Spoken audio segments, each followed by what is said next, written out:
आपने मुझे मांग संख्या 50 एवं 55 पे बोलने का अवसर प्रदान किया। माननीय सभापति महोदय, विगत कांग्रेस सरकार ने 5 सालों में सहकारिता विभाग में कई घोषणाएं तो की, लेकिन अन्य विभागों की तरह सहकारिता विभाग में भी घोषणाओं की क्रियान्वित पर कोई ध्यान नहीं दिया। माननीय सभापति, मैं आपके माध्यम से सदन को अवगत कराना चाहूँगा कि पूर्ववर्ती सरकार ने सहकारिता विभाग में कई ग्राम सेवा सहकारी समितियाँ घोषित की, लेकिन उनके भवन निर्माण, भूमि आवंटन, उनके जनोपयोगी कस्टम हायरिंग सेंटर, गोदाम निर्माण इत्यादि पे कोई ध्यान नहीं दिया। इसका परिणाम ये रहा कि जिस बिंदु पे माननीय वसुंधरा जी की सरकार ने सहकारिता को आगे बढ़ाने का कार्य किया था, उस बिंदु पे इनकी सरकार सहकारिता के कार्य को लेस मात्र भी आगे नहीं बढ़ा पाई। सभापति महोदय, मैं आपके माध्यम से माननीय मुख्यमंत्री महोदय तथा माननीय मंत्री महोदय का आभार प्रकट करना चाहूँगा कि जिन्होंने विगत वर्ष मेरे विधानसभा क्षेत्र में चैनपुरा, चन्नाणी तथा पीपलू की ग्राम सहकारी समितियों को कस्टम हायरिंग सेंटर की सौगात दी। माननीय सभापति महोदय, मैं आपके माध्यम से सदन को अवगत कराना चाहूँगा कि विगत कई वर्षों से मेरे विधानसभा क्षेत्र के 5 रोटियाँ, बगड़ी, जोड़ा, डांगरथल, बहेड़, सिरोही, तुर्किया, चैनपुरा में स्थित सहकारी समिति के गोदाम जर्जर अवस्था में हो चुके हैं, लेकिन विगत सरकार ने इन गोदामों की ना तो मरम्मत करवाई, नए गोदाम बनवाए।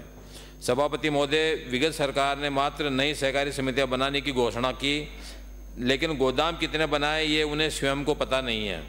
हमारे मुख्यमंत्री महोदय व सहकारिता मंत्री का धन्यवाद देना चाहता हूं कि इस वित्तीय वर्ष में मेरे विधानसभा क्षेत्र में ग्राम सेवा सहकारी समिति सीरस तथा ग्राम सेवा सहकारी समिति डोडवाड़ी में 500 मीट्रिक टन के गोदाम बनाने की घोषणा ही नहीं करी, बल्कि उनका निर्माण कार्य भी शुरुआत हो गया है, गोदाम निर्माण कराए जा सके।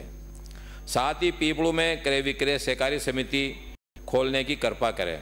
साथ ही इन सहकारी समितियों का चुनाव करवाएं, क्योंकि इनके पदाधिकारी पिछले 20-25 साल से काबिज हैं और वो चुनाव नहीं होने की वजह से आम आदमी को वो जोड़ नहीं पा रहे हैं, तो चुनाव पे भी आप विशेषकर ध्यान दें।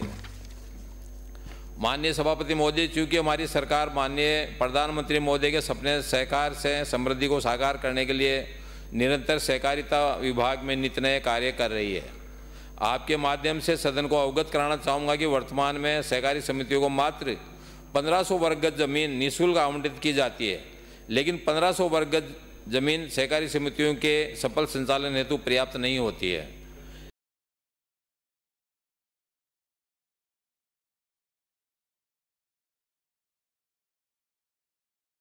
क्योंकि सहकार से समृद्धि के सपने को साकार करने के लिए माननीय प्रधानमंत्री जी ने 54 लक्ष्य रखे, जिन्हें हम पूरा करने का पूरा प्रयास कर रहे हैं। इन लक्ष्यों की पूर्ति हेतु सहकारी समितियों को कम से कम 5 से 7 हज़ार वर्ग गज भूमि की आवश्यकता होगी।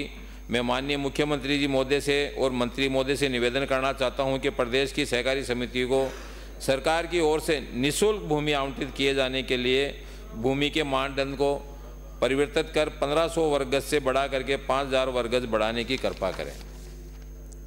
माननीय सभापति महोदय, प्रधानमंत्री जी का विजन है कि दूर दराज के गांवों में बैठे मेरे किसान भाई आत्मनिर्भर बने, जिसे मात्र सहकारिता के माध्यम से पूरा किया जा सकता है। माननीय मंत्री महोदय से आग्रह करना चाहूँगा कि सहकारी समितियों के माध्यम से नवीन कृषकों को अल्पकालीन ऋण उपलब्ध करवाने की कृपा करें, जिससे मेरा किसान भाई आत्मनिर्भरता की ओर उन्मुख हो।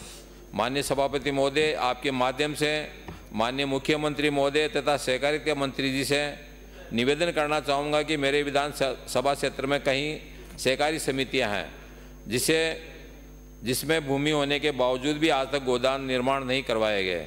मैं आग्रह करना चाहूँगा कि मेरे विधानसभा क्षेत्र की सहकारी समितियों को गोदाम निर्माण करवाने की कृपा करें।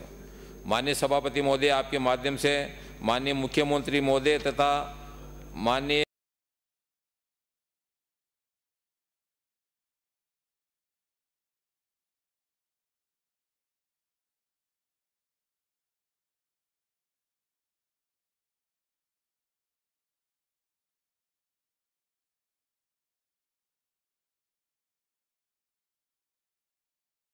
मंत्री महोदय से आग्रह करना चाहता हूं कि जनसंख्या के अनुपात राशन सामग्री वितरण हेतु उचित मूल्य की दुकानों में बढ़ोतरी की जाए। माननीय सभापति महोदय, आपके माध्यम से माननीय मुख्यमंत्री महोदय का आभार कि आपने सरकार में आने से प्रथम वर्ष में ही खाद्य सुरक्षा पोर्टल को चालू करने का कार्य किया। पोर्टल के प्रारंभ होने से कई पात्र परिवारों को लाभ होगा। माननीय सभापति महोदय, सदन के माध्यम से राजस्थान की आम जनता से आग्रह करना चाहता हूं कि सरकार द्वारा चलाए जा रहे गिव अप अभियान में पूर्ण ईमानदारी से हिस्सा लेके अपात्र लाभार्थियों को अपने नाम खाद्य सुरक्षा से हटवाएं, ताकि वास्तविक पात्र लाभार्थी को इस योजना का लाभ प्राप्त हो सके।